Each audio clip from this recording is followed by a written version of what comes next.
Well, it's at this point that I'm almost finished my Northwest travels. I'm heading south, and in a little while I'll be back to where I started, ready to do a little dry dock and prepare for the winter. Because when I left, it was still summer. But I've got to make some modifications before I can carry on with my further travels. But before I get to that point, I'd like to discuss all the things that I did before I went on this trip and how well they did. Some things were a really good success and some things not really that great. But I certainly built up a lot more experience about traveling, especially in rough conditions. And so I thought I'd share what the results were of my Northwest travels. Well, as you may have gathered, dry dock is not going as planned.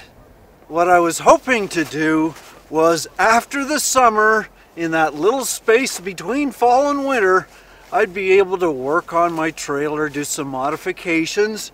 Well, there was still a reasonable temperature. But guess what? There was no fall. It went from summer to winter, and it's brutally cold right now. And so that's made a challenge for me doing my modifications. I can't do a lot of things on the outside when it's below freezing, so it's probably going to take me a little bit longer.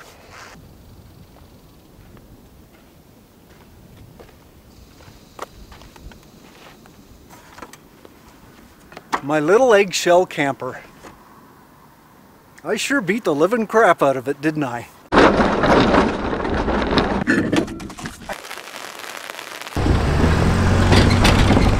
Oh my God.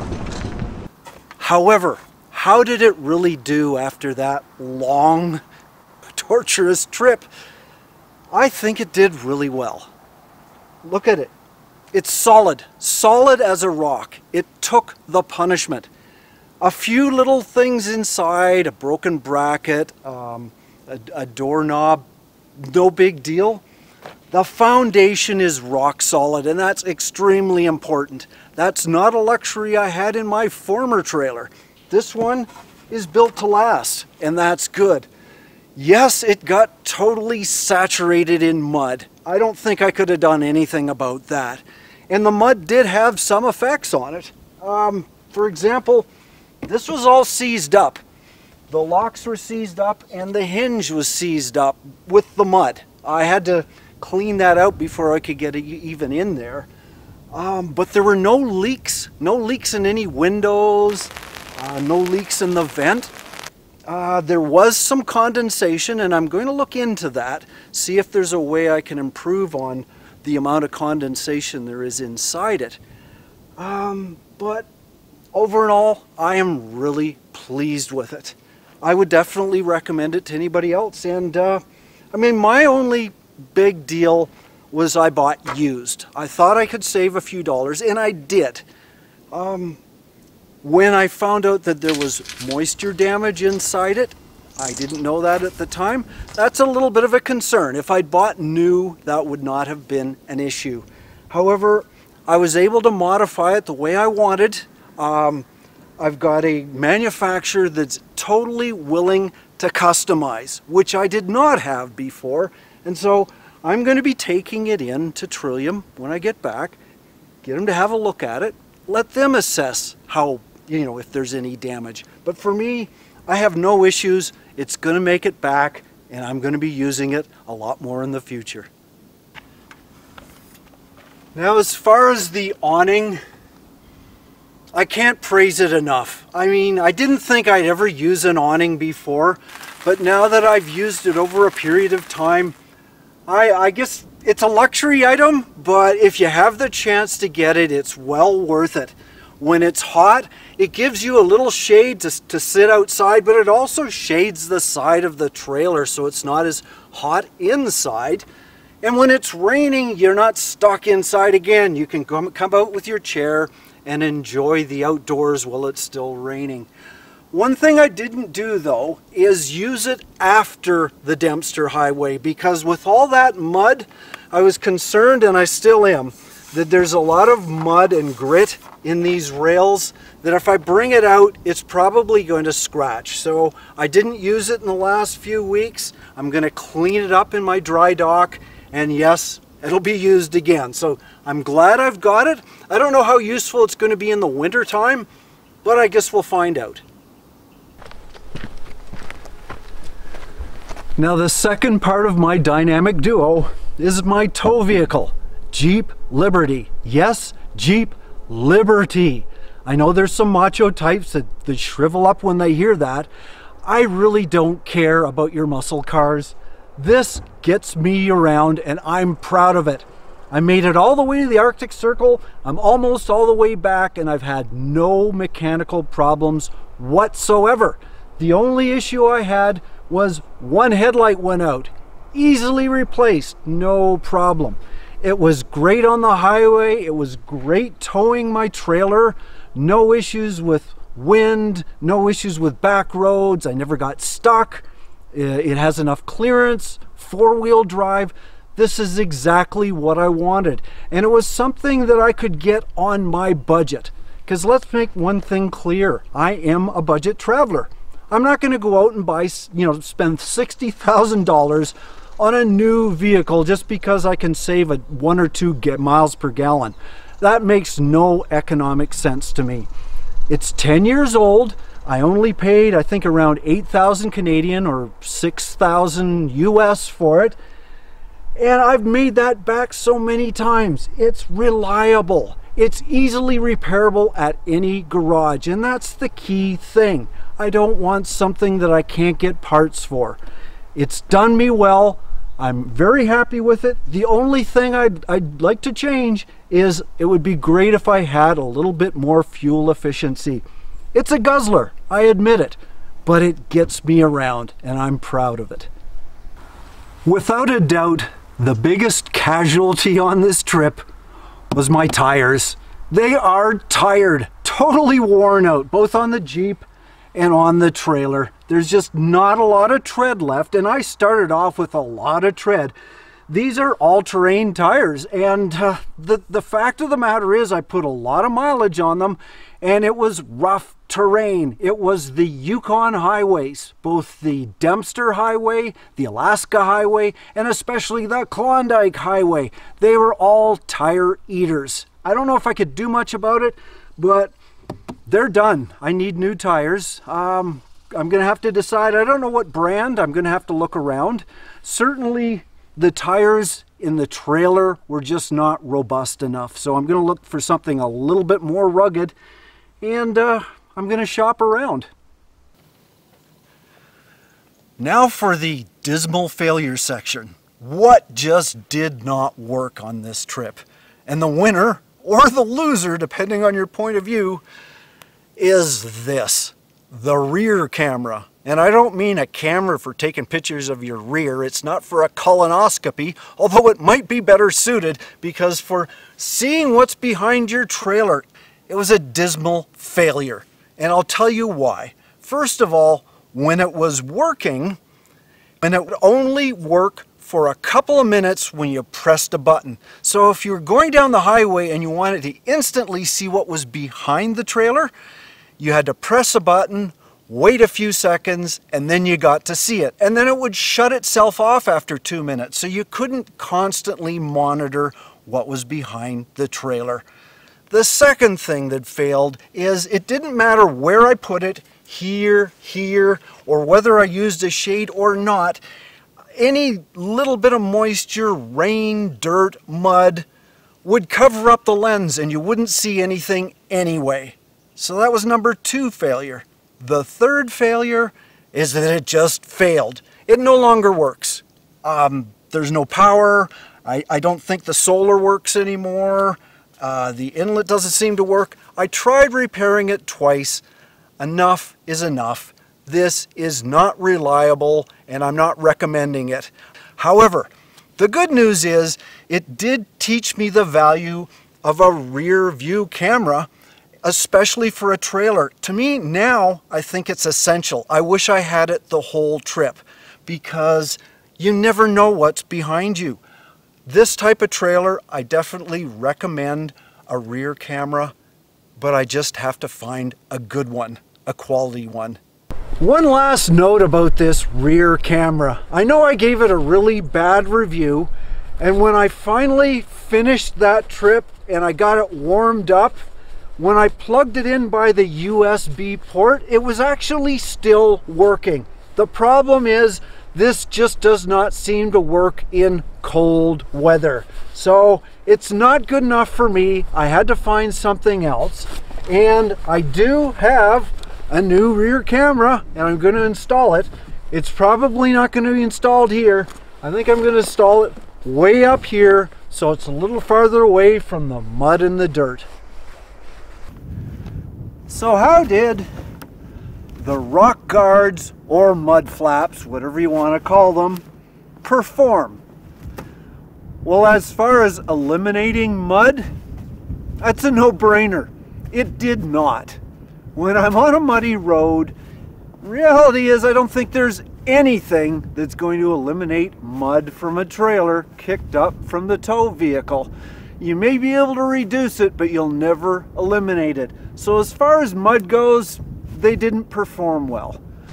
When I first installed the mud flaps in June, the initial campout seemed promising. Well, if it seems a little less muddy than before, it's because I now use mud flaps. There certainly seemed to be less mud on the trailer from minor puddles and moist backwoods trails. But when the conditions turned extreme, it was hard to find any benefit at all. The image on the left is without using any mud guards, while the one on the right includes them. Do you see any difference? But how about as a rock guard, as to reducing rock chips? Gravel roads have a lot of rocks, and did it actually do well? Fortunately, I did take some pictures of the tongue before I left on my northwest trip. As you can see, there was some rust on the tongue, as well as a few minor spots in the propane tanks. But after 1,000 kilometers of gravel roads, or 600 miles, the results are quite apparent. The propane tanks were heavily scarred, still on the path of the incoming shrapnel. But the frame itself was almost completely stripped of its protective coating. All this corrosion happened only within 3 months, so letting it progress even further could have disastrous consequences. As for the fiberglass shell, it appears almost unaffected, and with a little polish should be as good as new. Even the aluminum awning rail stood up to the elements, which gives me an idea as a possible solution. The Outback has an aluminum frame as an option. For rough travel, this would not only reduce the weight, but could also be lower maintenance. So what do I recommend, besides not going on gravel? I don't know. I'm going to see if there's a way of modifying these to make them a little bit better. As for the propane tanks, the Outback now offers a fiberglass tank and battery cover, something to consider to protect those vital components.